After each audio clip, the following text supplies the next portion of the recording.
मैं धनंजय सर आप लोगों को एग्ज़ाम पर स्वागत करता हूं। दोस्तों आज मैं आप लोगों को साइंस में प्रकाश लाइट चैप्टर पढ़ाने जा रहा हूं, जो कि इसमें पहला प्रश्न ये है कि पूछा जाता है कि प्रकाश कणों से मिलकर बना है। किसने कहा था? न्यूटन के अनुसार प्रकाश कणों से मिलकर बना है। न्यूटन एक वैज्ञानिक था जिसने कहा कि प्रकाश कणों से मिलकर बना है, जिन्हें कणिका कहते हैं। पूछा जाता है कि प्रकाश किन से मिलकर बना है, तो प्रकाश कणों से मिलकर बना है। किस वैज्ञानिक ने कहा? तो न्यूटन ने कहा कि प्रकाश कणों से मिलकर बना है, जिन्हें कणिका कहते हैं। फिर एक दूसरा वैज्ञानिक है हर्ट्ज ने 1903 में प्रकाश वैद्युत प्रभाव की खोज की। प्रकाश वैद्युत प्रभाव की खोज किस वैज्ञानिक ने की? बहुत बार पूछा गया है। प्रकाश वैद्युत प्रभाव की खोज की थी, किसने की थी? हर्ट्ज ने 1903 ईस्वी में प्रकाश वैद्युत प्रभाव की खोज किया था। 1905 ईस्वी में आइंस्टीन ने प्रकाश वैद्युत प्रभाव की व्याख्या की। खोज किसने की? हर्ट्ज ने 1903 में प्रकाश वैद्युत प्रभाव की खोज किया। व्याख्या 1905 ईस्वी में आइंस्टीन ने प्रकाश वैद्युत प्रभाव की व्याख्या की। इसके लिए 1922 ईस्वी में इसको नोबेल पुरस्कार मिल गया। खोज किया हर्ट्ज 1903 में, लेकिन इसको व्याख्या 1905 ईस्वी में आइंस्टीन नामक वैज्ञानिक ने प्रकाश वैद्युत प्रभाव की व्याख्या की। इसके लिए 1922 में इसको मिल गया नोबेल पुरस्कार।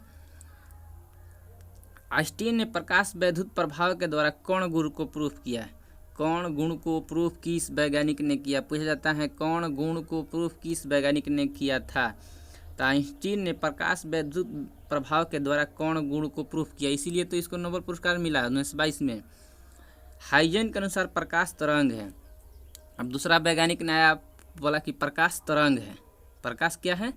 तरंग है। न्यूटन ने बोला था कि प्रकाश कण है, जिन्हें कणों से मिलकर बना है, जिन्हें कणिका कहते हैं। हाइजेन ने कह दिया कि प्रकाश तरंग है। इसके आगे एक और वैज्ञानिक है यंग ने व्यतिकरण की सहायता से तरंग गुण को प्रूफ किया।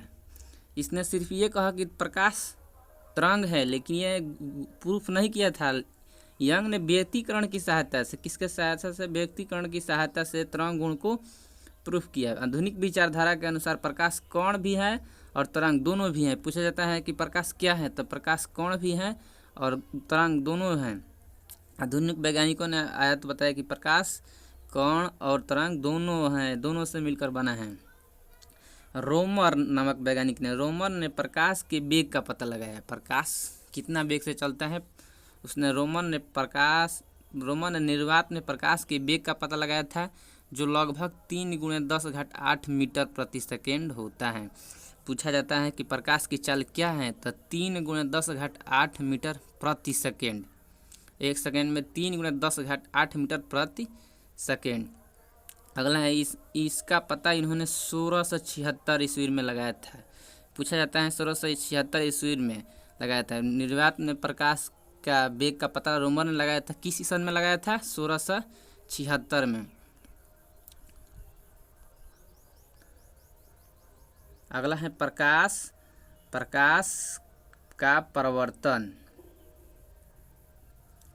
प्रकाश का परिवर्तन क्या है, समझेंगे कि परिवर्तन क्या है। जब प्रकाश किसी सतह से टकराकर वापस उसी माध्यम में लौट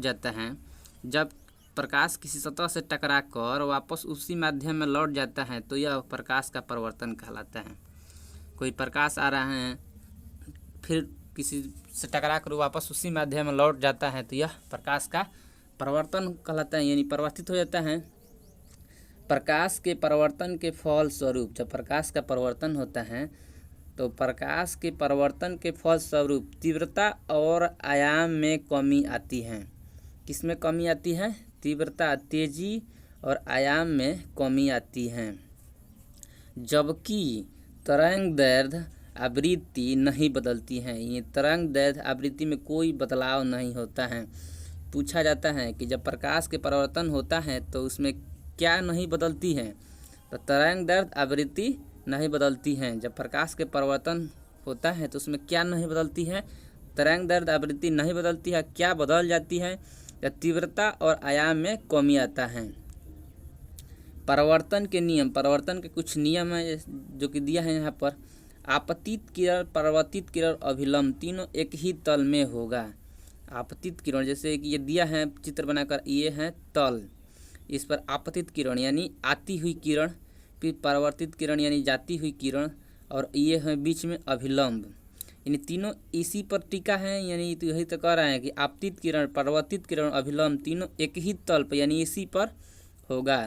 आपतन कोण परावर्तन कोण के बराबर होगा, यानी ये कोण बन रहा है जो आती हुई किरण, इसमें एक कोण बन रहा है, जितना ये कोण होगा उतना ही ये परावर्तन कोण होगा, जितना आई होगा उतना ही आर होगा, इसीलिए आई बराबर आर हो जाता है। जितना आई कोण होगा उतना ही आर कोण होगा। अगला है प्रकाशीय गेज परावर्तन के सिद्धांत पर कार्य करता है। पूछा जाता है कि प्रकाशीय गेज जो है किस सिद्धांत पर कार्य करता है। बहुत बार पूछा गया है कि प्रकाशीय गेज किस सिद्धांत पर कार्य करता है, तो प्रकाशीय गेज परावर्तन के सिद्धांत पर कार्य करता है। इसमें एक प्रश्न दिया है, दिए गए चित्र में अगर एक्स वाई किरण जो है जो बी से टकराती है, एक्स वाई किरण जो ए बी से टकराती है, तो ए सी टकराने के बाद उसकी दिशा क्या होगी।